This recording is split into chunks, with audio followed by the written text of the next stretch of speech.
starting with this presentation, it's ICT integrated classrooms and teachers. तो basically जब हम बात करते हैं टीचर, तो उसका जो उसका फ्रंट एरिया है, जो उसका बॉर्डर होता है, दैट इज इट्स क्लासरूम। तो क्लासरूम के अंदर ही टीचर ने अपने सारे काम करने होते हैं, मैक्सिमम काम जो करने होते हैं, तो उसमें इफेक्टिवली प्ले करना होता है as a role model for its students. And जब हम बात करते हैं किसी टीचर एजुकेशन इंस्टीट्यूट की, तो उसमें ये रिस्पॉन्सिबिलिटी डबल हो जाती है, because we are preparing teachers. तो एक नॉर्मल टीचर है जो क्लास में बच्चों को पढ़ा रहा है, वो एम कर रहा है भी मेरे स्टूडेंट्स को मैंने सिखाना है। बट जब एक टीचर एजुकेशन के टीचर एजुकेटर्स जब वो अपनी स्किल डेवलपमेंट की बात करते हैं, तो उनके लिए एक और रिस्पॉन्सिबिलिटी आ जाती है कि उन्होंने अपने जो स्टूडेंट टीचर्स हैं, जिन्होंने आगे जाके टीचर्स बनना है, तो उनके आगे एक रोल मॉडल की तरह अपने आप को प्रेजेंट करना है in terms of teaching skills also. क्योंकि हमारा काम जो है एक टीचर एजुकेशन इंस्टीट्यूट में दो तरह का है, one is on content and second is on pedagogy. तो कंटेंट तो जो बच्चे कर रहे हैं हम उसको रिफाइन करते रहते हैं बच्चों को, और जो हमारे स्टूडेंट टीचर्स हैं उनको जहाँ पर वो गलती करते हैं उनको सुधारते रहते हैं। बट कई बार क्या होता है, हम बच्चों को पेडागोजी स्किल्स खाते खाते अपनी पेडागोजी स्किल की तरफ ध्यान नहीं देते, तो उसके लिए हमें उस पर भी ध्यान रखना चाहिए। एंड थर्ड एस्पेक्ट जो इसमें जुड़ रहा है, दैट इज आईसीटी। इसमें एक हमारे इस प्रेजेंटेशन में एक ट्रैक मॉडल आएगा, उसकी बात करेंगे। तो ये तीनों कंबाइन होंगे, पेडागोजी, कंटेंट एंड टेक्नोलॉजी। तो starting with presentation, ICT integrated classroom and teachers. जब मेरे से अपने राजेश पांडे जी ने बात की भी ये इस टॉपिक पर प्रेजेंटेशन देनी है, तो मैंने उस पर सोचना शुरू किया भी how should I start with this presentation. भी अगर हमारा मेन टॉपिक देखे तो उसमें सिर्फ ये बन रहा है भी अच्छा, जो नेशनल एजुकेशन पॉलिसी है उसके अंतर्गत आईसीटी को लेकर क्या गाइडलाइंस दी गई हैं जिनको टीचर को फॉलो करना चाहिए। तो वो तो एक डॉक्यूमेंट है जो बना हुआ, हम उसको पढ़ सकते हैं, उसमें से अपने एरिया आइडेंटिफाई कर सकते हैं मेरे लिए क्या क्या स्कोप है। पर उसको पढ़ने से पहले, उससे आगे जाने से पहले मुझे लगा भी कुछ बेसिक 2-3 बातों के भी बात कर लेनी चाहिए, जिनमें से ये पहली है the meaning of computer education. Normally जब मैं अपने स्टूडेंट्स को, specially the students of computer pedagogy of computer education, उनको टीच करता हूं, तो ये मेरा पहला टॉपिक होता है। सबसे पहले हम जान लें भी व्हाट इज कंप्यूटर एजुकेशन, क्योंकि इसके बारे में मिसकंसेप्शंस बहुत ज्यादा हैं। किसी भी टॉपिक को लेकर हमारे मन में जब हम उसको समझना चाहते हैं, तो हमारे मन में बड़ी सारी मिसकंसेप्शंस या उसका एक नैरो मीनिंग होता है। लाइक अगर हम बात करें मैथमेटिक्स की, तो अगर हम कहें व्हाट इज मैथमेटिक्स, तो नॉर्मली कहेंगे मैथमेटिक्स मींस सम सॉल्व करना जी, कोई प्रॉब्लम मैथमेटिक्स दी होगी, उसका कैलकुलेशन मीन करनी, तो ये मैथमेटिक्स है। इसी तरह वो which is a narrow meaning of mathematics. इसी तरह जब हम कंप्यूटर एजुकेशन की बात करते हैं, तो हमारे माइंड में नॉर्मली सिर्फ यही आता है कि कंप्यूटर एजुकेशन मींस अच्छा कंप्यूटर काम कर सकते हैं। तो पहली बात तो है भी कंप्यूटर पर काम कर सकते हैं, उसका लेवल नहीं डिफाइंड भी, हम किस लेवल तक काम कर सकते हैं। काम तो एक नॉन टीचिंग का बंदा, एक क्लरिकल स्टाफ, एक बैंकर, एक इंश्योरेंस का पर्सन, एक किसी ऑफिस में लगा हुआ जो क्लर्क है, वो भी कर रहा है कंप्यूटर पर। तो कंप्यूटर एजुकेशन डेफिनेटली डिफर कर रही है इन सब से। तो उसके मैंने 3 एस्पेक्ट निकाले हैं भी, what is computer education. Computer education involves 3 different aspects which are parallel to the Bloom taxonomy of educational objectives. So computer education involves knowledge, skill and attitude. Normally हम कंप्यूटर एजुकेशन मान लेते हैं सिर्फ जो knowledge aspect है। Computer education है बच्चों को नॉलेज देनी है कंप्यूटर के बारे में, कंप्यूटर क्या होता है, सॉफ्टवेयर क्या है, हार्डवेयर क्या है, यहीं पर बात खत्म कर देते हैं। But computer education is more than this. ये किस लिए बात कर रहा हूँ? क्योंकि हम आईसीटी और टीचर की बात कर रहे हैं, टीचर प्रेपरेशन। हमारा टॉपिक था ICT integrated classroom and teachers. तो टीचर्स इस वक्त हम हैं, तो हमें एटलीस्ट हमें पता होना चाहिए जब हमने आईसीटी यूज करनी है तो उसके लिए हमें किन किन चीज़ों का ध्यान रखना चाहिए। कंप्यूटर की डेफिनेशन पढ़ ली, कुछ थ्योरेटिकल नोट्स पढ़ लें तो वही जरूरी नहीं हो गया। The second aspect is skill. एक सर्टन लेवल ऑफ स्किल हमारे खुद में भी होनी चाहिए। फॉर एग्जाम्पल अगर टीचर की बात करूं, एज पर एनईपी जो कहती है अभी, अच्छा हमने अपने क्लास में, एनईपी तो हमें नॉर्मली एक शो दिखा रही है अभी, हमारे जो क्लासरूम है those are fully ICT enabled smart classrooms. तो उस लेवल तक जाना है। तो मान लीजिए अगर आपके पास आपके कॉलेज में एक कमरा, एक क्लासरूम है जिसमें आपके पास ICT enabled smart board, sound system और अदर गैजेट्स लगे हुए हैं, तो क्वेश्चन आ जाता है कि क्या हम कैपेबल हैं उसको यूज करने के? क्या ऐसा तो नहीं है अभी जब मैं स्मार्ट बोर्ड चलाना शुरू करूं तो मुझे उसके ऑप्शन ही नहीं मिल रहे, जहां मैं उसकी प्रेजेंटेशन, जहां उसके जो डिफरेंट और एस्पेक्ट्स हैं उनको मैं यूज ही नहीं कर पा रहा। तो वो एक सर्टन लेवल ऑफ स्किल्स हम में भी चाहिए। The third one is attitude. ये सबसे ज्यादा इंपॉर्टेंट मैं इसको मानता हूं। नॉर्मली ये देखा गया है, हम डिफरेंट एक्टिविटीज में पार्टिसिपेट कर लेते हैं, बहुत कुछ कह देते हैं आईसीटी के बारे में, पर हमारा जो अपना एटीट्यूड है उस चीज को यूज करने का वो पॉजिटिव नहीं होता। तो ये सबसे सबसे गलत बात होगी एज ए टीचर अगर मेरे अंदर ये है। तो आपने अपने आप को एनालाइज करके देखना है भी कहीं आपके अंदर भी तो ऐसा कुछ नहीं है। आज हम एक बात मैं पहले कह दूं, सॉरी टू से, कई बार मैं कुछ बातें ना सीधा ही बोल जाता हूं, तो अगर किसी को बुरा लगे तो आई एम सॉरी उसके लिए। पर हमें एक सेल्फ इंस्पेक्शन कर लेनी चाहिए अपनी।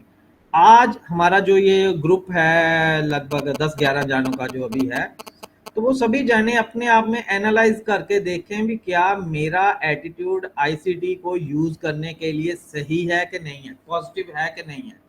अगर मेरा एटीट्यूड पॉजिटिव नहीं है तो मैं अपने स्टूडेंट को कैसे आईसीटी यूज करने के लिए एनकरेज कर सकता हूँ? वो आप सभी ने कहानी सुनी होगी, किसी महात्मा के पास एक व्यक्ति गया, बोला भी मेरा बच्चा ना गुड़ बहुत खाता है। तो महात्मा ने कहा भी 15 दिनों के बाद आना। तो व्यक्ति 15 दिनों के बाद फिर आता है, तो महात्मा उस बच्चे को कहते हैं बच्चे गुड़ नहीं खाते, मत खाया करो। तो व्यक्ति पूछता है भी अगर आपने ये इतनी ही बात कहनी थी तो 15 दिन पहले कह देते। तो महात्मा कहते हैं भी भाई 15 दिन पहले मैं खुद गुड़ खाया करता था तो मैं दूसरे को कैसे मना कर देता। तो यही बात यहाँ लागू होती है, अगर हम आईसीटी को लेके पॉजिटिव एटीट्यूड के साथ नहीं चलेंगे तो हम किस हक के साथ अपने स्टूडेंट को आगे कह दें भी हाँ भी आपने आईसीटी यूज करनी है for better teaching, for improving the quality of education, for improving the standards, outcomes और डेवलपमेंट ऑफ योर स्टूडेंट्स। तो हमें एक रोल मॉडल के तौर पर चलना पड़ेगा। वो तभी चल पाएंगे अगर हम हो, हमारे पास पूरी नॉलेज हो, खुद के पास पूरी नॉलेज हो, हम पूरी तरह स्किल्ड हों और हमारा एटीट्यूड उसको यूज करने का पॉजिटिव हो। ये ना हो मैं क्लासरूम में जाके ब्लैक बोर्ड पर बच्चों को आईसीटी के फायदे सिखाता जाऊं और खुद कभी यूज ही ना करूं। तो पहले ये 3 चीजें हमारे अपने लिए हैं। तो इस पर सभी ने अपने आप को एनालाइज करना है, हमारे पास नॉलेज कितनी है, हमारे पास आईसीटी को यूज करने की स्किल कितनी है और हमारा एटीट्यूड क्या है, इसको पॉजिटिव और नेगेटिव। अगर नेगेटिव है, स्किल कम है, नॉलेज कम है, तो उसको इंक्रीज करो, एटीट्यूड को पॉजिटिव करो। सबसे पहला स्टेप ये है। अदरवाइज फैकल्टी डेवलपमेंट प्रोग्राम करने का कोई पर्पज नहीं रह जाएगा जब तक हम अपने आप में चेंजेस नहीं करते। This seminar is not for our students, this seminar is for our self. हमें फैकल्टी डेवलपमेंट, आप फैकल्टी हो, आपकी डेवलपमेंट के लिए ये प्रोग्राम हो रहा है। अगर आप में वो चेंजेस नहीं आएंगे तो फिर इस सारे प्रोग्राम को ऑर्गेनाइज करने का कोई फायदा नहीं रहेगा। तो ये पहला स्टेप है, हमने इसको एनालाइज करना है। वो आज कर लीजिए, 1-2 दिन में, हफ्ता 10 दिन में, जितना समय आप लेना चाहें अपने लिए ले सकते हैं, और फिर आगे हमने काम शुरू करना है। तो this is the first step. The next one is, अब आईसीटी की बात कर रहे हैं बिकॉज हमारा टॉपिक था ICT enabled classroom and teachers. तो आईसीटी की जानना बहुत जरूरी है। इसके लिए भी थोड़े से मिसकंसेप्शंस होते हैं माइंड में लोगों के कि आईसीटी है क्या। अगेन, आईसीटी को सिर्फ समझ लिया जाता है, आईसीटी मींस एक कंप्यूटर को यूज करना है। तो आईसीटी का मतलब कंप्यूटर को यूज करना नहीं है। अगेन हमें उसकी डेफिनेशन समझनी चाहिए जब हम नॉर्मली आईसीटी की बात करें। अच्छा, ICT means information and communication technology. अब ये word information and communication technology अपने आप में बहुत ब्रॉड है, हम उसको और नैरो कर देते हैं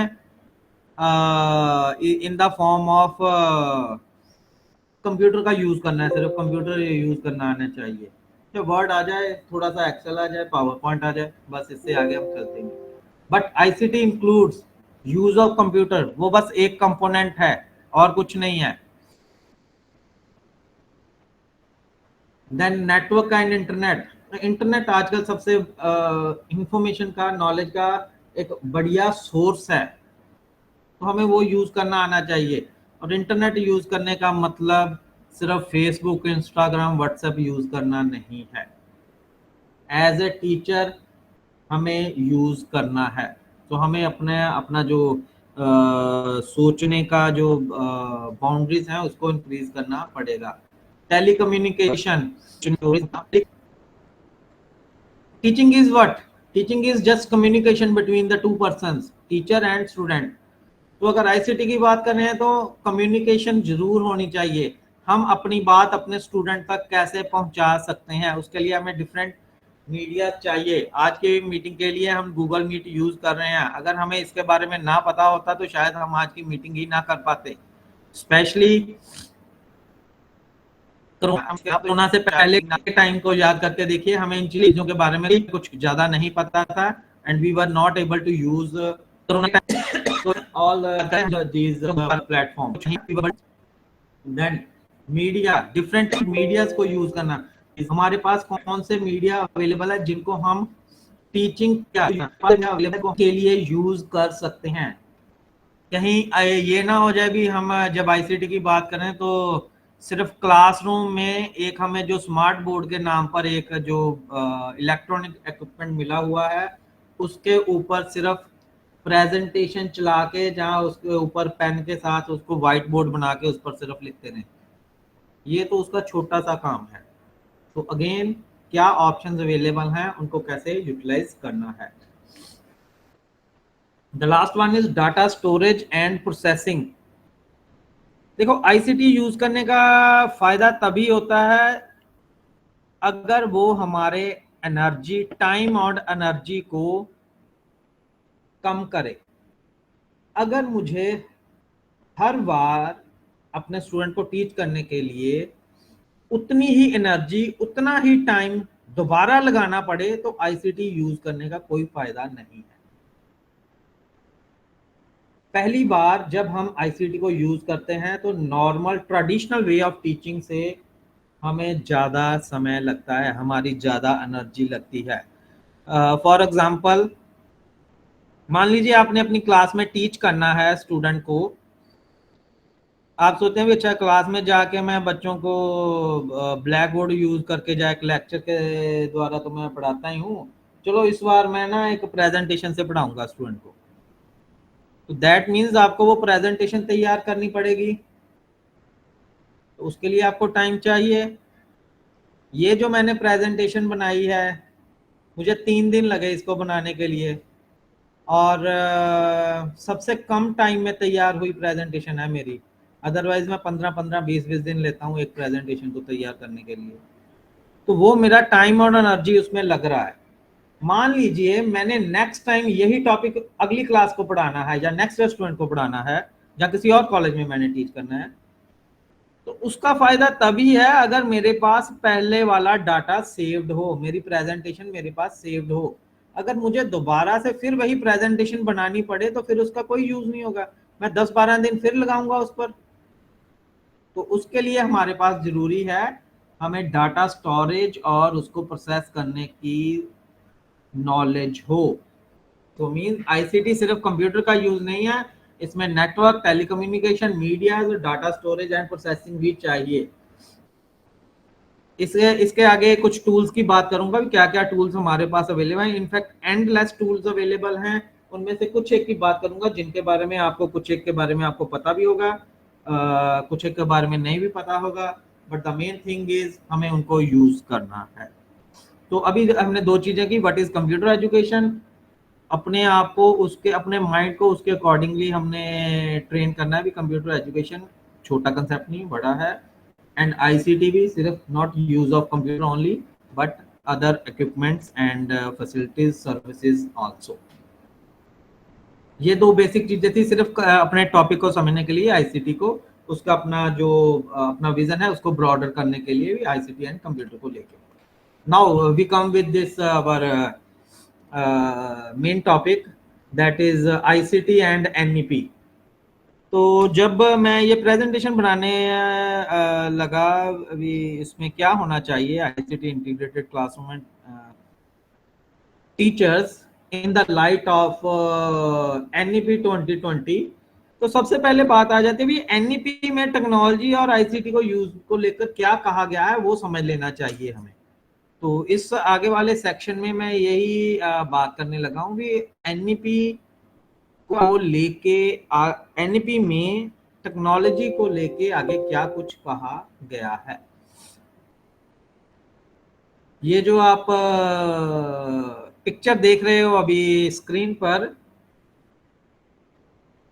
इसके बारे में डायरेक्शंस भी एनईपी में दी गई हैं, वो पॉइंट भी आगे डिस्कस करूंगा। इंटेंशनली मैंने सारी इमेजेस जो हैं वो ऐसी रखी हैं ताकि एक एग्जांपल आपके सामने रख सकूं। सो स्टार्टिंग विद एनईपी, तो अगर उसके बेसिक प्रिंसिपल्स की बात करें तो उसमें मेंशन्ड है एनईपी के, आप डॉक्यूमेंट देख सकते हैं एनईपी का, ये सारी जो लाइंस है वो एनईपी के डॉक्यूमेंट्स में ही ली गई हैं। Extensive use of technology in teaching and learning. तो अगर एनईपी की बात करें तो वो कह रही है भी टेक्नोलॉजी का हमने मैक्सिमम यूज करना है in teaching and learning process. और टीचिंग लर्निंग प्रोसेस की जब एनईपी बात कर रही है, उसके डिफरेंट सेक्शंस हैं जिनमें के 2-3 की मैं बात करूंगा। वन इज स्कूल एजुकेशन, जो हमारे स्टूडेंट्स जिस डायरेक्टली लिंक है, क्योंकि हम अपने स्टूडेंट्स को स्कूल एजुकेशन के लिए टीचर बना रहे हैं। And the second one is teacher education, जिसमें हम काम कर रहे हैं। अदरवाइज हायर एजुकेशन की बात आ जाती है, वो थोड़ा सा ब्रॉडर हो जाता है, पर हम दो मेनली फोकस करेंगे, school education and teacher education पर ही। तो extensive use of technology in teaching and learning, ICT NEP कह रही है भी हमने एक्सटेंसिव यूज करना है टेक्नोलॉजी का। तो वो कहाँ से शुरू होना चाहिए? एक ओल्ड सेइंग है, बड़ी चैरिटी बिगिंस एट होम। तो सबसे पहले तो हमारी रिस्पॉन्सिबिलिटी ही बन जाती है कि हम ही आईसीटी का यूज करना शुरू करें इन टीचिंग लर्निंग, मींस अपनी पेडागोजी टेचिंग में। तो हमारी main responsibility as per NEP बन गई भी, जो टीचर एजुकेटर्स हैं वो टेक्नोलॉजी यूज करते हो अपनी डेली क्लासरूम टीचिंग के लिए। उसके बाद कुछ और उन्होंने हिंट्स दिए हुए हैं। एक लैंग्वेज पर फोकस किया है एनईपी ने, लैंग्वेज प्रमोशन के लिए, उसकी भी आगे बात करेंगे। फॉर दिव्यांग स्टूडेंट्स है, इंक्लूसिव एजुकेशन की बात आ जाती है, तो उन बच्चों के लिए तो ये टेक्नोलॉजी हेल्पफुल है ही है। बहुत सारे छोटी छोटी चीजें हैं जो हमें मालूम ही नहीं है, बट उनसे हमारे स्टूडेंट का बेनिफिट हो सकता है, specially in the field of this inclusive education, जो हमारे स्पेशल चिल्ड्रन हैं।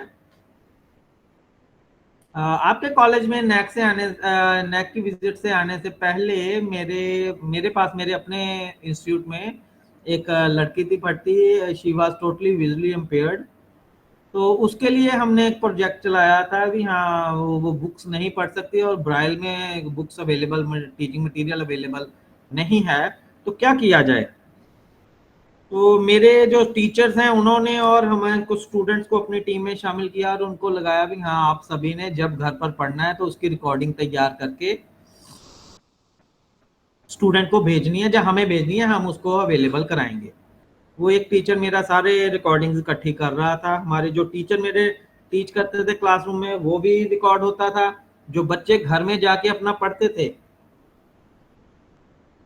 वो भी अपनी रिकॉर्डिंग करते थे। बस उन्होंने चुपचाप बुक नहीं पढ़नी, उन्होंने बोल के पढ़नी है। उनका उनका अपना भी पढ़ाई हो गई एंड उस बच्चे के लिए रिकॉर्डिंग भी हो गई।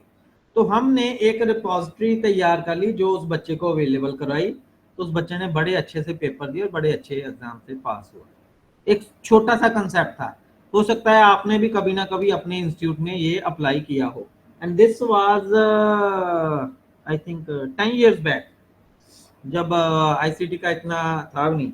आपके कॉलेज में आने के बाद मैं एक बाद में एक और कॉलेज गया in that was I think in Gujarat और महाराष्ट्र। द सेम कंसेप्ट उन्होंने इसको एक लेवल और आगे ले गए। उन्होंने इसका टाई अप कर लिया अपने इस सारी चीज का स्पॉटिफाई के साथ। स्पॉटिफाई के साथ वो बहुत सारे और कॉलेजेस को भी जो टीचिंग लर्निंग मटेरियल है वो प्रोवाइड करवा रहे थे, जो स्पेशल चिल्ड्रन हैं उनके लिए। तो सेम कंसेप्ट है, बस एक यूनिक आइडिया उसको कहीं का कहीं ले जा सकता है। ये जो बातें मैंने की हैं ये सारी एनईपी भी कह रही है। इन आगे का पॉइंट आएगा हमारा क्रिएटिंग इंस्ट्रक्शनल मटेरियल, उसके अंदर भी आएगा। नेक्स्ट पॉइंट पर चलते हैं, that is educational planning and management. Poor management से हमारे सारे एफर्ट्स वेस्ट हो सकते हैं। अगर आप सारे रिसोर्स एज ए टीचर आप अपनी क्लास के लिए बीएड के लिए सारे रिसोर्सेज इकट्ठे कर लेते हैं, एक एग्जांपल दे रहा हूं, पर जब उनकी जरूरत पड़ती है तो आप उनको टाइम पर रिट्रीव नहीं करवा पाते, तो आपके सारे एफर्ट्स जीरो हो जाएंगे। अगर आपने पिछले 2 साल से आप अपना मटेरियल इकट्ठा कर रहे हैं in the form of digital, कल आपको जरूरत है अपनी क्लास में उस मटेरियल को कहीं यूज करने की या उसके एक पार्ट को यूज करने की, पर आपको यही नहीं समझ आ रहा भी आपने उसको सेव कहाँ किया है, तो वो एक तरह से lack of your managerial skills है। अगर समय पर हमें सही हथियार नहीं मिलेगा तो हम लड़ाई नहीं लड़ सकते। तो एनईपी ने भी इसको इम्पोर्टेंस दिया और प्लानिंग एंड मैनेजमेंट में आईसीटी यूज करने के डायरेक्शंस दी हैं। सो मींस हमें प्लानिंग से लेके एग्जीक्यूशन तक सभी स्टेप पर एक आई वुड से कि एक सही डायरेक्शन में सही स्टेप्स के साथ चलना पड़ेगा, तभी हमारे आउटपुट मैक्सिमम हो सकते हैं। This is the main principle of NEP, जहाँ डायरेक्शंस जो हमें टेक्नोलॉजी यूज के लिए मेंशन्ड है एनईपी के, तो इसके अकॉर्डिंगली हमें आगे चलना पड़ेगा। तो ये कुछ पॉइंट्स मैंने रखे हैं जो एनईपी से लिए गए हैं, मैंने कहीं कहीं रेफर भी किया है, उनके पॉइंट्स हैं। इट्स 2.8 एनईपी का पॉइंट नंबर है, किस पेज पर उस डॉक्यूमेंट में मिलेगा। तो अगर आप डिटेल में पढ़ना चाहे तो आप पढ़ भी सकते हैं उसको। मेनली जो मेन पॉइंट्स मैं सिर्फ हाईलाइट कर रहा हूँ, एंजॉयबल एंड इंस्पिरेशनल मटेरियल, जो इंस्ट्रक्शनल बात की कर रहा था। एनईपी कह रहे हैं enjoyable and instructional material, but उसके साथ ये कह रही है टेक्नोलॉजी असिस्टेड एज नीडेड। तो इंस्ट्रक्शनल मटेरियल हमारे पास टेक्नोलॉजी असिस्टेड होना चाहिए। दैट मीन्स हमें जो ट्रेडिशनल हमारे इंस्ट्रक्शनल मटेरियल की शेप है उससे आगे का सोचना है। जो ट्रेडिशनल शेप क्या है हमारी, in the form of printed books. So printed book से आगे की बात भी हमें सोच लेनी चाहिए। प्रिंटेड बुक से आगे की क्या बात है, ऑनलाइन रिसोर्सेज, जहाँ ई बुक्स। तो एज ए टीचर मैं अपने स्टूडेंट के लिए एक ई बुक भी तैयार कर सकता हूँ, तो मैं उसके लिए भी टेक्नोलॉजी सीख सकता हूँ। Extensive use of technology in teaching and learning, specially for language learning. तो बिकॉज ये शायद इसलिए बात की गई क्योंकि इंडिया में बहुत सारी लैंग्वेजेस हैं, लैंग्वेज डाइवर्सिटी बहुत ज़्यादा है, तो उसमें कहीं ना कहीं हम टेक्नोलॉजी की हेल्प ले सकते हैं। हम जब सोशल मीडिया कुछ ना कुछ यूज़ करते हैं तो कई बार हमारे सामने कुछ वीडियोस आ जाती हैं जिसमें हम देखते हैं अभी चाइना वाले, जापान वालों ने, उनके पास ये वाला गैजेट है जिसमें वो ट्रांसलेशन कर देते हैं। हमारे फ़ोन में भी एक सिंपल सी ऐप होती है, आई थिंक गूगल लेंस, उसको हम यूज कर सकते हैं अगर हमें जरूरत पड़ती है। A technology based comprehensive teacher requirement planning. तो ये चीज प्लेसमेंट को लेके है। अगर हम अपने एजुकेशन सिस्टम में इतना ज्यादा बदलाव कर रहे हैं, सारा कुछ टेक्नोलॉजी ओरिएंटेड की बात कर रहे हैं, तो उस टेक्नोलॉजी को यूज करने के लिए हमारे पास टीचर भी तो होने चाहिए, और उन टीचर्स जो हमें चाहिए उनकी रिक्रूटमेंट के लिए भी तो टेक्नोलॉजी यूज हो सकती है। तो ये डायरेक्टली लिंक्ड हो रही है लाइन हमारे बीएड स्टूडेंट्स के, बीएड एमएड स्टूडेंट्स की प्लेसमेंट से लेके। तो आपने देखा होगा पिछले कुछ एक साल में आपके स्टेट में भी और इंडिया में भी कहीं ना कहीं जब रिक्रूटमेंट जो हो रही हैं वो डिजिटल फॉर्म में कन्वर्ट होती जा रही हैं। कहीं कहीं कहीं धीरे धीरे हो रही हैं, कहीं एकदम से हो रही हैं। हमारे इधर हमें कुछ यूनिवर्सिटीज की बात करें तो उन्होंने अपनी जो रिक्रूटमेंट जो पॉलिसीज हैं उनको टोटली डिजिटल कर दिया है। अब कुछ एक यूनिवर्सिटीज हैं वो तो कहती हैं अभी अच्छा न्यूज़पेपर में ऐड देने की जरूरत ही नहीं है। तो मींस एनईपी ने स्टूडेंट टीचर्स की प्लेसमेंट तक की डायरेक्शंस भी दी हुई हैं, तो हमें उस तरफ भी ध्यान देना पड़ेगा। Then when we talk about this teacher education program, so all B.Ed programs will include dash and use of technology. B.Ed program में टेक्नोलॉजी यूज के स्पेशल ट्रेनिंग होनी चाहिए। इसीलिए आपने देखा होगा आपके जो कंसर्न एफिलिएटेड यूनिवर्सिटी है उसने पिछले कुछ 4-5 सालों से अपने करिकुलम में कुछ चेंजेस किए होंगे जिसमें टेक्नोलॉजी को इम्पोर्टेंस दी होगी, टेक्नोलॉजी का पेपर ऐड किया गया होगा, जहाँ कुछ ऑप्शनल पेपर्स ऐड किए गए होंगे, कंपल्सरी पेपर्स ऐड किए गए हो सकते हैं in teacher training program also. जो बीएड है हमारा डायरेक्टली कंसर्न प्रोग्राम है। Then use of technology for inclusive education. Inclusive education के लिए टेक्नोलॉजी के डायरेक्टिव्स। हायर एजुकेशन के लिए टेक्नोलॉजी डेवलपमेंट सेंटर्स। अब टेक्नोलॉजी डेवलपमेंट सेंटर्स गवर्नमेंट ने आइडेंटिफाई किए हैं, आईआईटीज को पहले नंबर पर रखा है, तो इसी आइडिया को हम अपने इंस्टीट्यूट में भी लागू कर सकते हैं। हम एक टेक्नोलॉजी डेवलपमेंट सेंटर अपने इंस्टीट्यूट में सेटअप कर सकते हैं जिसमें हमारे टीचर्स और स्टूडेंट्स इंस्ट्रक्शनल मटेरियल से लेके सॉफ्टवेयर डेवलपमेंट तक का काम कर सकते हैं। Then the use of available technology platforms. Technology में जब हम बात करते हैं use of technology in teaching, तो उसमें आता है नॉर्मली टीचर कह देते हैं भी इतना कुछ हम कहाँ से तैयार कर लें। बार बार हमें कहा जा रहा है भी आपने टेक्नोलॉजी यूज करनी है, तो टेक्नोलॉजी यूज को एक तो हम लिमिट कर देते हैं सिर्फ पावर पॉइंट प्रेजेंटेशन पर ही।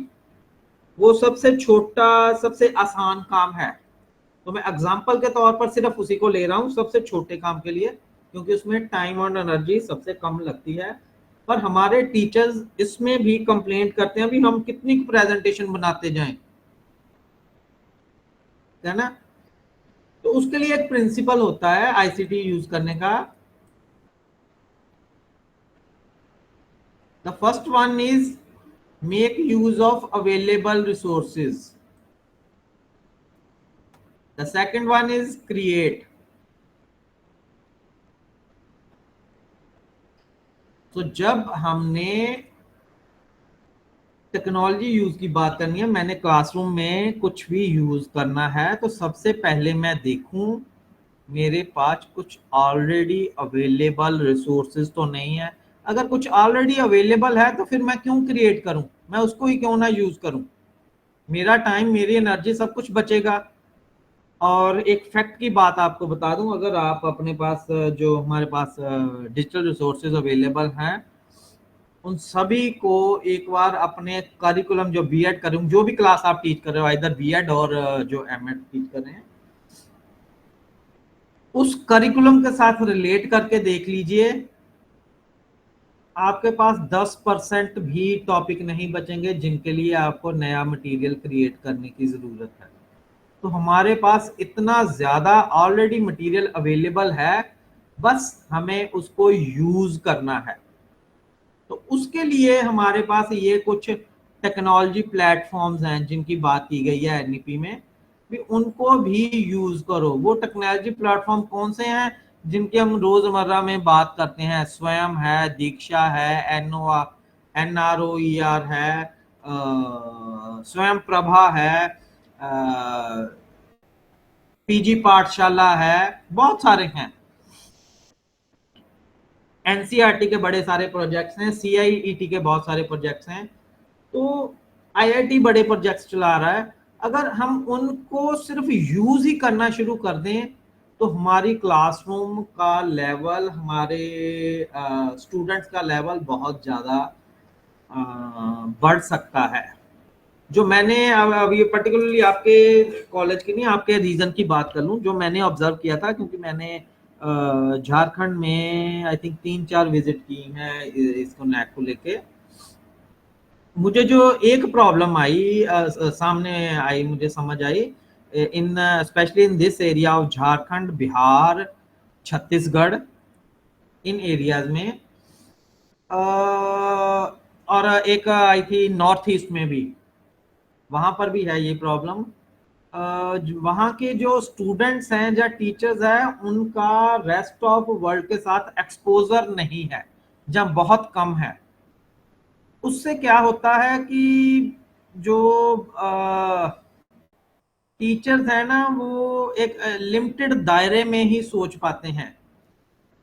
मैं एक दो एग्जांपल्स की बात करूंगा जितना मुझे याद है अभी, क्योंकि समय काफी हो गया है। तो हो सकता है कोई एक आपके कॉलेज की बात हो, कोई आपके आसपास के किसी कॉलेज की बात हो, कोई बिहार के कॉलेज की बात हो। लाइब्रेरी विजिट करते थे जब हम, तो वो लाइब्रेरी में बुक्स कौन सी अवेलेबल हैं? वो नॉर्मली जो लोकल पब्लिशर्स होते थे उन्हीं की बुक्स अवेलेबल होती थी। तो उसमें एक्चुअली क्या होता है, आप सभी भी टीचर हो, आप में भी काफी जनों ने बुक्स लिखी होंगी। एक बात पक्की है कि आज के टाइम में जितना मटेरियल प्रोड्यूस हो रहा है जो टीचिंग लर्निंग का है, that is less original and more copy. ये आप एग्री करोगे आई थिंक इसको। अगर कोई नहीं एग्री करता तो बाद में बात कर लेते हैं उस पर भी। तो अगर हमारे पास सिर्फ लोकल ही बुक्स अवेलेबल हैं, तो दैट मीन्स चांसेस हैं भी मैक्सिमम बुक्स में रिपीटेड मटेरियल ही आ रहा है, रिपीटेड मटेरियल ही आ रहा है। तो हम उसी रिपीटेड मटेरियल को पढ़ते जा रहे हैं, उसी को अपने स्टूडेंट को बता रहे हैं, कोई नई चीज उनसे नहीं कर रहे। तो उसके लिए एज ए टीचर एजुकेटर मेरा एक्सपोजर होना बहुत जरूरी है। एक्सपोजर कई ढंग से हो सकता है। The most difficult is physically जाके करना, एक्सपेंसिव भी होता है। तो the second one is use of online resources. अगर मैं आपको कहूँ भी अच्छा भी इधर बॉम्बे में एक वर्कशॉप कोई चल रही है तो वहां पर जाके आओ, हो सकता है आपके लिए उसकी फिजिबिलिटी ना हो, आप 4-5 दिन 1 हफ्ता ना जा सके, आप जितना उस पर खर्चा होगा वो नहीं कर सकते, आपका टाइम शेड्यूल, आपकी जॉब आपको अलाउ नहीं कर रही। पर अगर आपको कुछ ऑनलाइन मिल रहा है तो आप उसको तो यूज कर सकते हैं ना। तो स्टार्ट यूजिंग दोज रिसोर्सेज। तो ये उन्हीं प्लेटफॉर्म की बात है। इसमें जो दीक्षा है वो स्पेशली टीचर्स के लिए है, इसका एक सेक्शन टीचर एजुकेशन के लिए है, उसमें कोर्सेज अवेलेबल हैं, उनको देखिए। अदरवाइज मेरा एक सिंपल सा फंडा है, अगर अब हम इनको ना भी यूज करें ना, इन सारे को, ये सारे गवर्नमेंट के प्लेटफॉर्म्स हैं, हमारे पास जो मोस्ट ओपन रिसोर्स अवेलेबल है ना, दैट इज यूट्यूब। पर हम उसको एजुकेशनल पर्पस के लिए यूज नहीं करते। तो एनईपी बस ये कह रही है भी इनको यूज करना शुरू करो। And the next this one is use of technology in accreditation. Just 1 minute, आपकी तरफ से कोई call. Okay, we were talking use of technology in accreditation. अभी आपका एक साइकिल एक्रीडिटेशन का हो चुका है, नेक्स्ट आप चेंजेस देख रहे हैं उसके, टेक्नोलॉजी के सॉरी एक्रीडिटेशन के क्या आ रहे हैं। कुछ एक डेज में वो नेक की तरफ से क्लियर हो जाएगा। अब आपकी तरफ से ये ड्यूटी बनती है कि जो नेक्स्ट साइकिल हमने नेक का करवाना है, जब भी आपने अपने इंस्टीट्यूट का सोचा है, तो उसमें आप maximum use of technology show करें, यूज करके शो करें, सिर्फ शो ना करें। तो ये भी एनईपी की ही गाइडलाइंस है।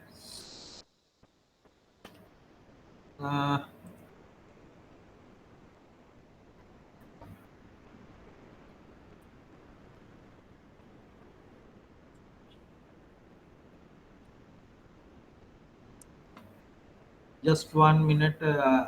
Okay okay, the next area is in curriculum integration. ये एज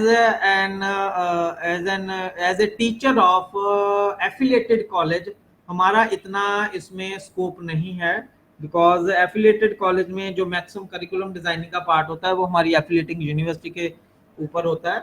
तो उसमें भी उन्होंने आईसीटी यूज की बात की है, but I am not going in that much detail.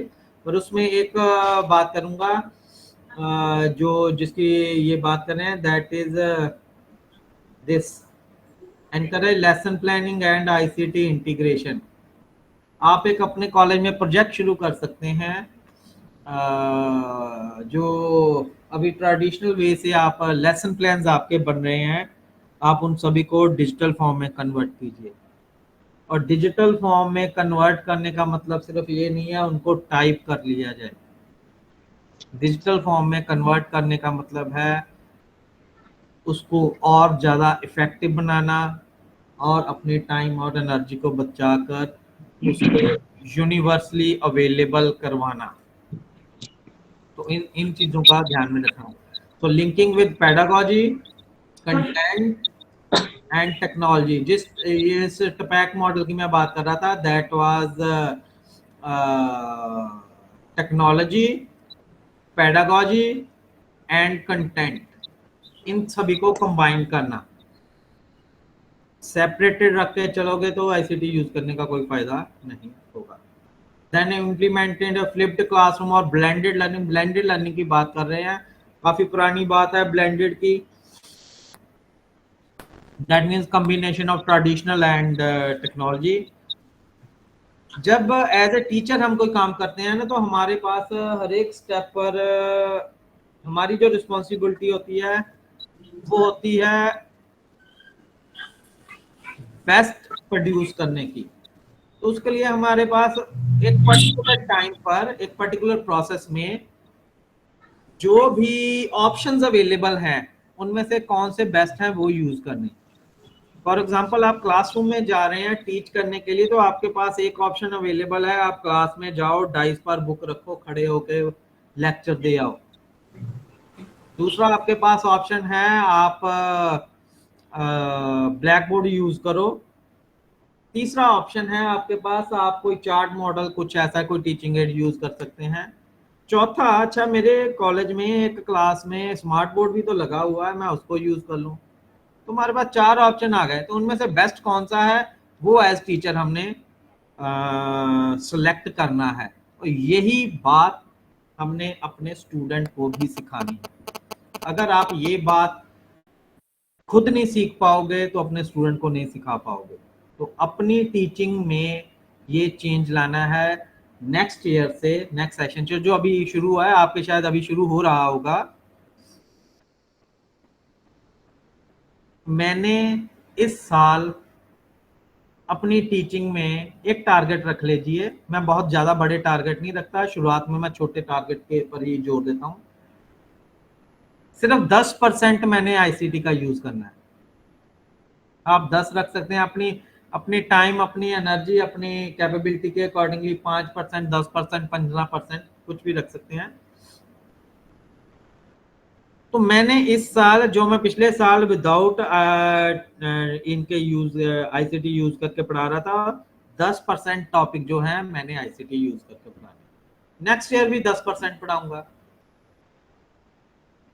आप क्वालिटी प्रोडक्ट प्रोड्यूस कर पाओगे इससे। अगर आप सोच लेते हो अच्छा इस साल मैंने सारे टॉपिक आईसीटी यूज करके पढ़ाने हैं, तो आप कुछ नहीं कर पाओगे। तो एक छोटे स्टेप से शुरुआत कीजिए और उसको कंटिन्यू रखिए, उसको छोड़िए, रेदर देन भी एक बड़ा स्टेप ले लें और उसको बाद में डिसकंटिन्यू कर दें। तो इस चीज का जरूर ध्यान रखिए। This is regarding continuous support and monitoring. अपने इंस्टीट्यूट में एक ICT committee, workable ICT, functional ICT, actionable ICT committee एक बनाइए, जिसमें आप अपनी इंस्टीट्यूट के लिए पॉलिसी फ्रेम कर सकें regarding this use of ICT, और उसका फीडबैक जरूर लेते रहें।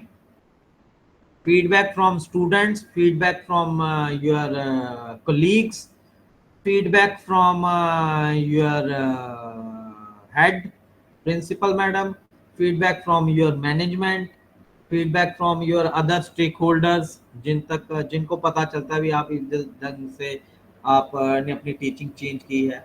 उस फीडबैक से ही आपको पता चलेगा भी आपका जो आपने जो चेंजेस किए हैं दोज आर इफेक्टिव और नॉट।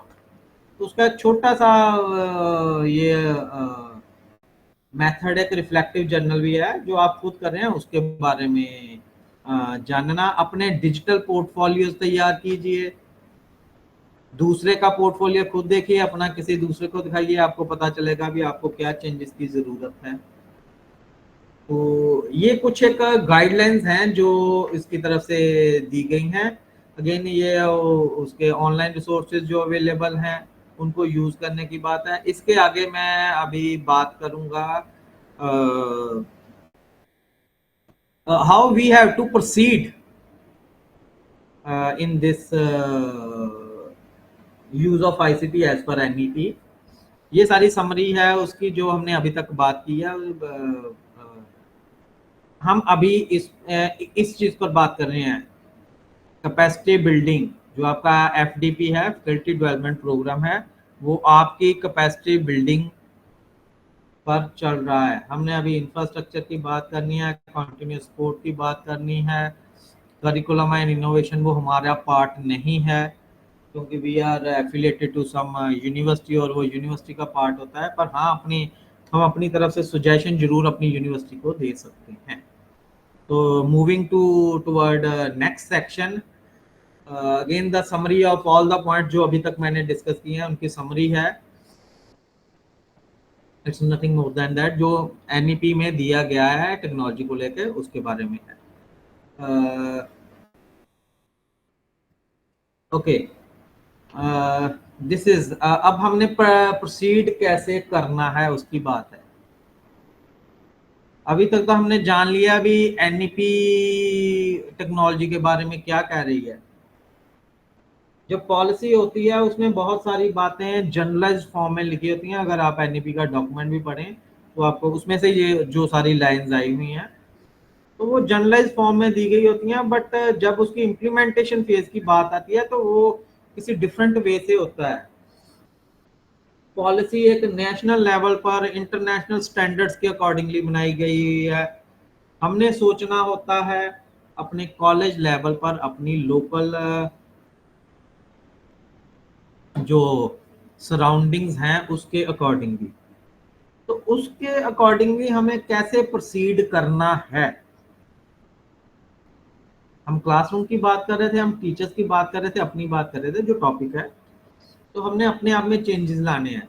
तो the first one is upgrade yourself. जब तक हम अपने आप को अपग्रेड नहीं करेंगे, अपने आप में चेंजेस नहीं लाएंगे, हम अपने स्टूडेंट्स में चेंजेस नहीं ला सकते। सो हमें अपने आप को चेंज करना ही पड़ेगा। ये ना हो कि मैं सारा साल क्लासरूम में जाके ब्लैक बोर्ड पर लिखकर जोर जोर से बोलता रहूं, बच्चों आईसीटी यूज करना शुरू करो, बच्चों आईसीटी यूज करना शुरू करो, और मैं खुद यूज ही ना करूं। तो उसके लिए हमें अपनी upgrade in the form of, जो सबसे पहली स्लाइड थी, in the form of knowledge, in the form of skills and in the form of attitude. अपने आप को अपग्रेड जरूर करें। अगर अभी जो हमारा ये फैकल्टी प्रोग्राम चल रहा है, डेवलपमेंट प्रोग्राम, इसमें हम ये सोच के बैठे हैं कि अरे बस 1-1.5 घंटे का प्रोग्राम है, बस मुझे लाइव रहना है तो और कुछ नहीं, ताकि मेरी अटेंडेंस शो हो जाए उसमें। तो my dear friends, you are wasting your time. उसका कोई फायदा नहीं होगा। अगर आप कहीं वर्कशॉप कहीं लगाने जाते हैं, सेमिनार लगाने जाते हैं, कोई कॉन्फ्रेंस लगाने जाते हैं, ये सोच के जाते हैं भी अच्छा एक सर्टिफिकेट मिल जाएगा, अच्छा वहाँ अटेंडेंस जरूरी है क्योंकि मेरे कॉलेज वालों ने पता करनी है अटेंडेंस, अच्छा वहाँ पर ये होने से मेरे मेरे को ये बेनिफिट हो जाएगा, मेरा एक सर्टिफिकेट ऐड हो जाएगा। जहाँ यूनिवर्सिटी में मेरा थोड़ा सा वहाँ से कोई पर्सन आया था, तो उस इवेंट में पार्टिसिपेट करने का कोई बेनिफिट नहीं है। जब हम टीचिंग की बात करते हैं तो उसमें हम एक रविंद्रनाथ टैगोर की कोटेशन की बात करते हैं। Normally a teacher can never teach his students unless he keeps on learning himself. तो हम तभी अपने स्टूडेंट को टीच अच्छे से कर पाएंगे अगर हम खुद लर्निंग करते रहें। तो उस लर्निंग के हमें अपने लिए लर्निंग चाहिए और हमें अपने आप को अपग्रेड करना है। The second one is think about the right use of ICT. मैंने जैसे पहले भी कहा, आईसीटी को लेकर बहुत सारी मिसकंसेप्शंस हैं चल रही। आईसीटी का मतलब एक कंप्यूटर को यूज करना नहीं है सिर्फ। आईसीटी का मतलब क्लासरूम में प्रेजेंटेशन से पढ़ाना नहीं है। नॉर्मली क्या होता है जब हम स्पेशली इन द केस जब हम ओवर एम्फसाइज करते हैं आईसीटी को, तो मतलब ओवर एम्फसाइज मीन आपकी जो हायर अथॉरिटी हैं उन्होंने कह दिया नहीं भी आपने तो आईसीटी यूज करके पढ़ाना है, आईसीटी यूज करके पढ़ाना है। तो हम क्या करते हैं, हमारे स्टूडेंट भी करते हैं, हमारे टीचर्स भी करते हैं, अरे किसी ने कौन सा देखना है, एक प्रेजेंटेशन बनाओ और प्रोजेक्टर पर चला दो। और उस प्रेजेंटेशन में क्या होता है, ढेर सारा कंटेंट जो इंटरनेट से कॉपी किया हुआ,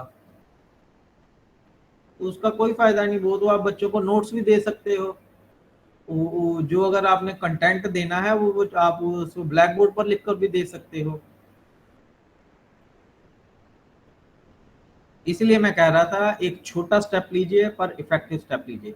तो सबसे पहले सोचिए भी अगर ये जो टॉपिक है उसमें जो मैंने टीच करने जा रहा हूँ या कोई एक्टिविटी जो मैं करने जा रहा हूँ उसमें आईसीटी का यूज होना भी चाहिए कि नहीं। मेरे दो टीचिंग सब्जेक्ट्स हैं, one is mathematics and second one is computer science. तो जब मैं दोनों स्टूडेंट्स को उनके स्पेशली जब एग्जामिनेशन के लिए तैयार करते हैं या उनकी टीचिंग प्रैक्टिस के लिए तैयार करते हैं, तो जो कंप्यूटर वाले स्टूडेंट हैं उनको तो मैं कहता हूँ भी आप कंप्यूटर को यूज किए बगैर कंप्यूटर नहीं पढ़ा सकते। Computer means electronic devices, ICT. तो आपके लिए तो इट्स सॉर्ट ऑफ कंपल्शन भी, आपने तो इसको यूज करना ही करना है। चाहे प्रेजेंटेशन यूज करो, चाहे स्मार्ट बोर्ड यूज करो, चाहे प्रोजेक्टर स्क्रीन यूज करो, या कुछ और यूज करो, मोबाइल फोन यूज करो। इसकी देखा देखी जो दूसरे स्टूडेंट्स हैं मैथ्स वाले वो भी करना शुरू कर देते हैं। ये अच्छा सर बार बार कह रहे हैं भी वो आपके लिए कंपल्सरी है, पर मैथ्स वालों के लिए मेरी इंस्ट्रक्शन क्या होती है, आपने आईसीटी का यूज नहीं करना। क्यों? क्योंकि मैथमेटिक्स सब्जेक्ट जो है वो एक फ्लो का सब्जेक्ट है, एक लॉजिक के फ्लो का। स्टूडेंट क्या करते हैं, अच्छा सर ने कहा भी प्रेजेंटेशन यूज करनी है, आईसीटी यूज करनी है, वो एक सम जो उन्होंने ब्लैक बोर्ड पर सॉल्व करना था उसके सारे स्टेप प्रेजेंटेशन पर टाइप करके आ गए। तो उससे क्या होगा, जो फ्लो है वो तो मिस हो गया। दिखाने के लिए तो प्रेजेंटेशन यूज कर ली, पर जो बच्चों को सिखाने के लिए जो फ्लो था, जो स्टेप्स थे, जो लॉजिक था कैसे चल रहा है, वो सारा मिस हो गया। तो आईसीटी का राइट यूज हमें पहले सोचना चाहिए, कहां पर वो यूज होने वाली है, कहां पर वो नहीं यूज होने वाली। तो उसके लिए हमें अपने एक्सपीरियंस, जो दूसरे लोग यूज कर रहे हैं उनका एक्सपीरियंस, उसको टाइम टू टाइम याद करते रहना और उसको इम्प्लीमेंट करते रहना चाहिए। मुझे अभी भी याद है आपके कॉलेज में जब मैं आया था, तो फर्स्ट फ्लोर पर आई थिंक साइंस लैब थी आपकी तब, वहाँ वहाँ पर एक इंसिडेंट हो गया था। तो वो उसको आके मैंने यहाँ काफी दिन तक उसको एनालाइज किया था। एक क्वेश्चन पूछा था किसी टीचर से, तो उन्होंने जो जवाब दिया, मैंने अपने साइंस टीचर से आके बैठ के उसके साथ लंबी चौड़ी डिस्कशन की, सिर्फ ये जानने के लिए कि वो स्टेटमेंट सही थी कि कहीं मैं तो नहीं गलत हूँ। तो यही प्रिंसिपल यहाँ भी यूज होता है कि ICT use not for sake of use ICT, भी हमें मुझे कहा गया है इसलिए मैं आईसीटी यूज करनी है, इसके लिए कभी नहीं करनी। आपने देखना है भी यहाँ पर आईसीटी यूज करके क्वालिटी इंप्रूव हो सकती है टीचिंग की, वो फिजिबल है यूज करना के नहीं। नॉर्मली क्या होता है, एक और एग्जांपल आपके साथ शेयर करता हूँ जो स्कूल में होती है। कुछ एक स्कूल्स जो हमारे इस तरफ तो बहुत ज्यादा ट्रेंड चल रहा है, आपकी तरफ पता नहीं है कि नहीं। स्कूल्स ना अपने आप को मॉडर्नाइज शो करने के चक्कर में इस टेक्नोलॉजी का यूज शो करना शुरू कर दिया हुआ है। तो वो क्या करते हैं, अच्छा जी बच्चों का, हमने पहले क्लास में हम क्वेश्चन पूछते होते थे बच्चों का, बच्चों के क्विज कराते थे। अब बच्चों को हमने डिजिटल फॉर्म में क्विज करवाना शुरू कर दिया है, डिजिटल फॉर्म में क्विज कर रहे हैं। वो कुछ एक एप्स हैं आगे जिनकी बात करूंगा। पर साथ में ही दूसरी तरफ स्कूल में रूल है, mobile phones are not allowed in school premises. तो आप कैसे कर पाओगे उसको, दोनों कॉन्ट्राडिक्टरी हैं। टीचर क्यों कर रहा है, क्योंकि मुझे तो कहा गया जी इसको यूज करना है। तो सोचने वाली बात है उस टीचर के लिए जो यूज कर रहा है। ये मैं सारे एग्जांपल्स आपके साथ शेयर कर रहा हूँ जो रियल इंसिडेंट्स हुए हैं उनके बेसिस पर, कहीं ना कहीं जो मैंने देखे हुए हैं। तो वो इफेक्टिव होगी कि नहीं होगी, टीचर ने अपने रिकॉर्ड में कर देना ऐड भी, हाँ मैंने आईसीटी यूज किया, बट स्टूडेंट की क्वालिटी, उनको तो जो पहले ब्लैक बोर्ड पर जो क्विज आ रहा था वो भी नहीं आया उनके पास। तो क्वालिटी इंप्रूव होने की जगह पर डाउन हो गई। तो ये हमने सोचना है भी कहाँ पर सही यूज है उसका, उस हिसाब से यूज किया जाए। अगर कोई टॉपिक ऐसा हो सकता है जो आईसीटी के साथ सूटेबल ना हो, कोई ऐसा टॉपिक या सब्जेक्ट भी हो सकता है जो आईसीटी के यूज के साथ मैक्सिमम सूटेबल हो, तो ये एज ए टीचर हमारा प्राइमरी टास्क बन जाता है इसको सोचने का। द नेक्स्ट स्टेप इज, भाई आईसीटी को यूज करना शुरू करो, बिकम ए मॉडल।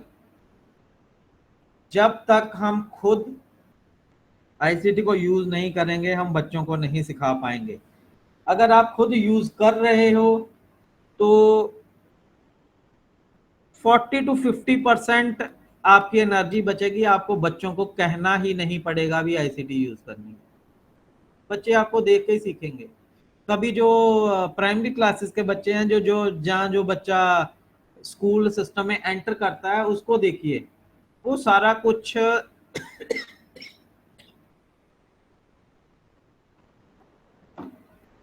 जो टीचर कर रहा है उसको देख के ही सीखता है, वो किताबें थोड़ी पढ़ता है।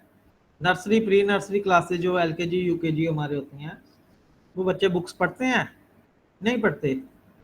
वो टीचर कर रहा है जो उसको देखकर यूज करते हैं। और अगर आप स्मार्ट वो यूज कर रहे हैं, आप एक तो आप बच्चों को इंटरनली मोटिवेट कर रहे हैं।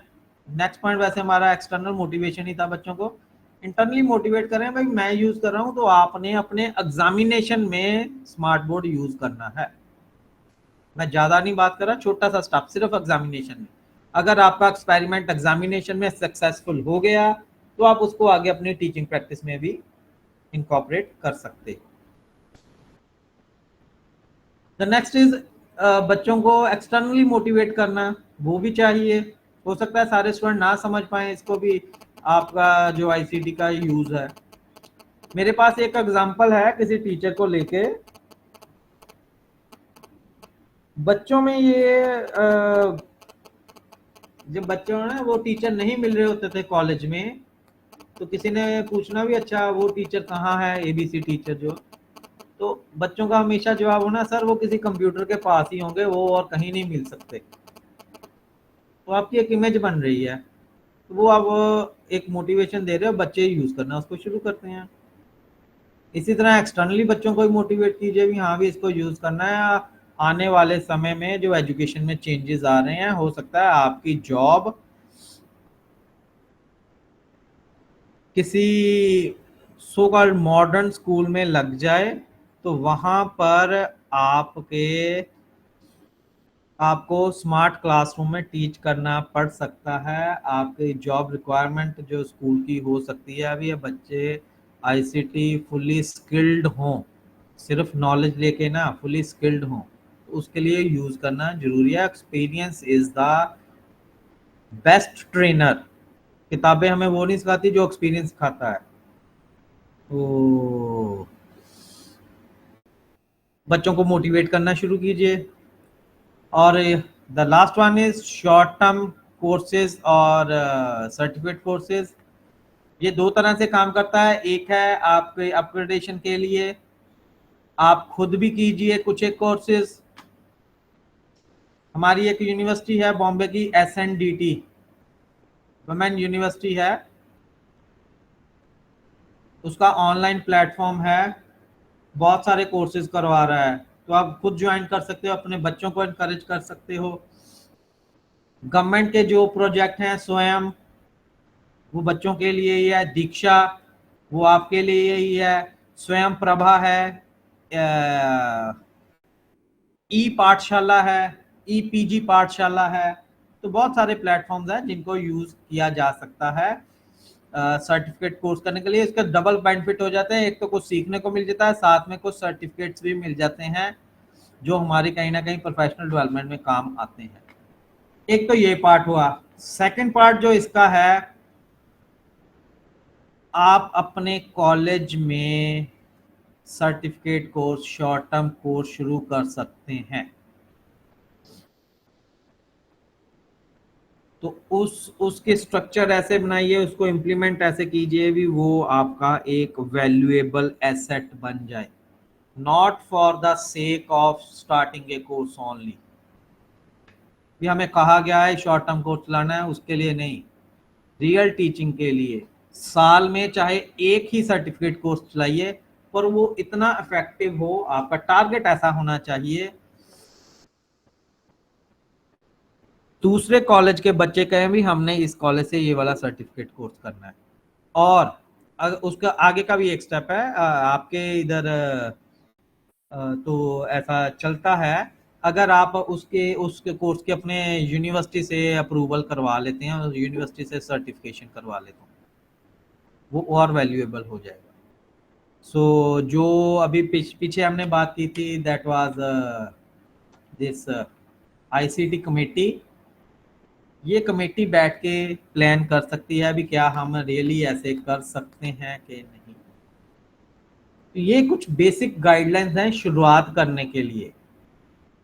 As a teacher educator NEP की गाइडलाइंस हमने समझ ली हैं, अब उनको इम्प्लीमेंट कैसे करना है उसके लिए अब आपकी जो 10 जनों की टीम है, 11 जनों की टीम है, उसको एक स्टेप लेना शुरू करना है। इसको यहीं मत खत्म कर दीजिए भी कि एक फैकल्टी डेवलपमेंट प्रोग्राम था 1-1.5 घंटे का, वो हमने कर लिया, बात खत्म हुई। उसका एक छोटा सा स्टेप आपके इस करंट सेशन में शुरू होना चाहिए, जहाँ अगर आप कुछ ऐसा कुछ कर रहे हो ऑलरेडी अपने इंस्टीट्यूट में, उसको एक स्टेप और आगे लेके जाना है। उसके लिए आपको आइडिया की ज़रूरत है। आप आइडिया, क्योंकि आइडिया जो आइडिया कंपनी एक होती थी ना अपने इसकी मोबाइल की, तो उसकी टैगलाइन आपने कभी ध्यान से पढ़ी, an idea can change your life. तो वो बहुत बढ़िया बात है, really an idea can change. तो एज ए टीचर एजुकेटर हमारा काम एक आइडिया जनरेट करना ही है। आइडिया सही जनरेट होगा तो हम उसको इम्प्लीमेंट कर सकते हैं। तो ये कुछ बेसिक गाइडलाइंस थी इसको स्टार्ट करने की। अभी कुछ एक टूल्स की बात कर रहा हूँ, क्योंकि हमने अभी बात की स्टार्टिंग की, हमने शुरू करना है, तो उस शुरू करने के लिए हमारे पास कुछ इंफॉर्मेशन होनी चाहिए। अपग्रेड योरसेल्फ की बात कर रहे थे, मॉडल की बात कर रहे थे, स्टूडेंट को मोटिवेट करना है, शुरू में कंप्यूटर एजुकेशन की बात की, नॉलेज की बात की थी, तो हम डायरेक्शन लेस नहीं चल सकते। उसके लिए हमें कुछ डायरेक्शन चाहिए। ये कुछ डायरेक्शंस है। अगर आपने जैसा भी आप अपना प्रोजेक्ट प्लान कर रहे हो, आपने लर्निंग मैनेजमेंट सिस्टम कोई कॉलेज के लिए शुरू करना है in the real sense. I think जब नैक विजिट थी तब भी आपने एक कोई लर्निंग मैनेजमेंट सिस्टम शो किया था। तो ये कुछ एक हमारे पास अवेलेबल हैं, इन सभी को स्टडी करके आप अपनी सूटेबिलिटी देख सकते हैं कौन सा शुरू किया जाए। तो ये गाइडलाइंस हैं।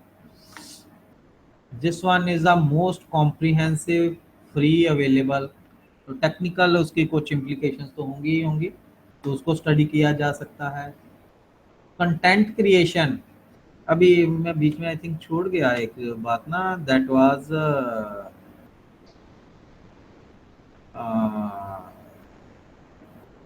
कंटेंट क्रिएशन की बात कर रहे थे एनईपी में।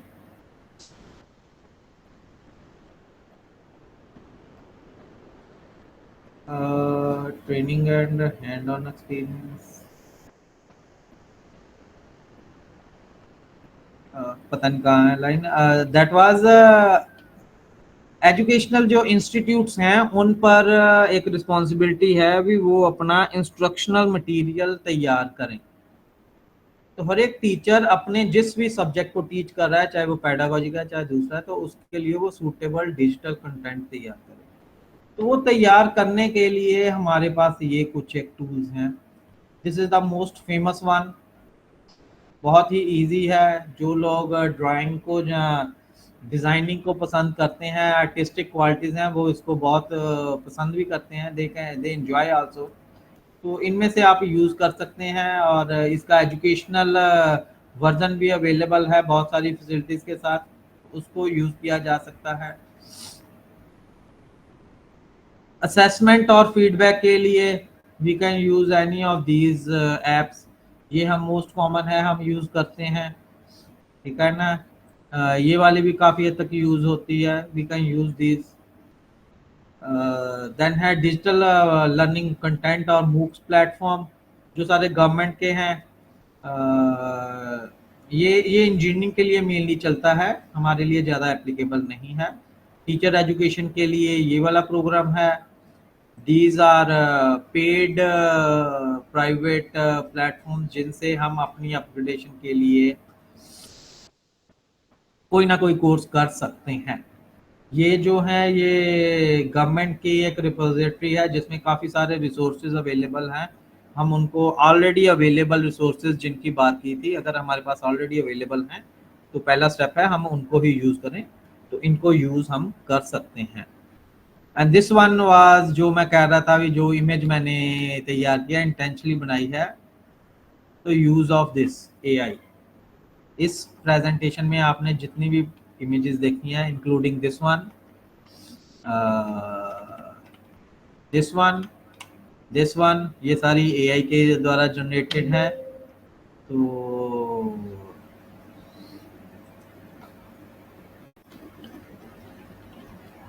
आप भी इसको यूज़ कर सकते हैं। एंड एआई डजंट मीन सिर्फ चैट जीपीटी यूज़ करना है और उसको सिंपल से कमांड देनी है। उसको कमांड देना, कैसे कमांड देनी है, वो सारा कुछ भी सीखना है। चाहे ये कीजिए, चाहे दूसरे कीजिए, बहुत सारे अवेलेबल हैं, हम उनको यूज़ कर सकते हैं। क्लासरूम एंगेजमेंट के लिए कुछ टूल्स हैं। नॉर्मली हमारी जो क्लासरूम्स हैं उनमें ये ज़्यादा यूज़ नहीं होते, बट फिर भी हम इनको देख सकते हैं। प्रोफेशनल डेवलपमेंट के लिए पोर्टल्स हैं, सीबीएसई के स्कूल बच्चों को, हम अपने जो बीएड स्टूडेंट्स हैं उनको कह सकते हैं इनको देखने के लिए एक्सप्लोर कर सकते हैं। एनसीईआरटी के पोर्टल्स हैं, यूनेस्को के हैं, इन सभी को हम यूज़ कर सकते हैं। ये एक है इक्वलेंट टू यूट्यूब, सिर्फ एजुकेशनल पर्पज़ के लिए। यूट्यूब इज़ जनरल एंटरटेनमेंट, ये एजुकेशनल पर्पज़ के लिए है, स्पेशली फॉर टीचर्स, तो इसको एक्सप्लोर किया जा सकता है।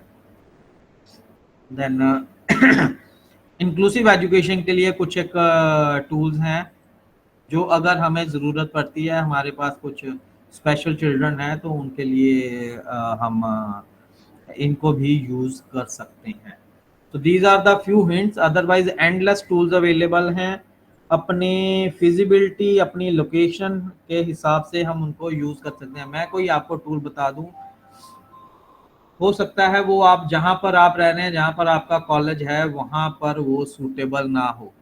नॉर्मली जो मेरा एक्सपीरियंस रहा है, मैंने देखा है आपके वहाँ पर नेटवर्क की प्रॉब्लम रहती है, तो उस हिसाब से हो सकता है आपको कोई लाइट टूल की ज़रूरत हो।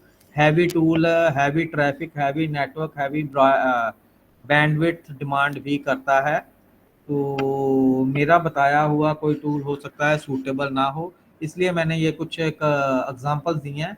इनको एक्सप्लोर करके आप सूटेबल अपने लिए फाइंड आउट कर सकते हैं कौन सा सूटेबल है। एंड दिस इज वन जो मुझे लगता है एज अ टीचर हमारे लिए सबसे ज़्यादा ज़रूरी है, थिंक एंड रीड। सोचना ना सोचें छोड़ें और पढ़ना ना छोड़ें। अगर ये दोनों छोड़ देगा तो बाकी कुछ नहीं होगा, ये सारा कुछ नहीं यूज आएगा। क्या सही है, कैसे करना है, ये हमारा बेसिक काम है टीचर का, और उसके लिए हमें पढ़ना पड़ेगा। पहले सोचेंगे, फिर पढ़ेंगे, फिर सोचेंगे, फिर पढ़ेंगे। ऐसे हम अपग्रेड अपने आप को करते जाएंगे, तो तभी हम अपने स्टूडेंट्स को भी मोटिवेट कर सकते हैं कि वो हमसे सीख के आगे ग्रो करें। So with that, I end up my presentation. Thank you very much.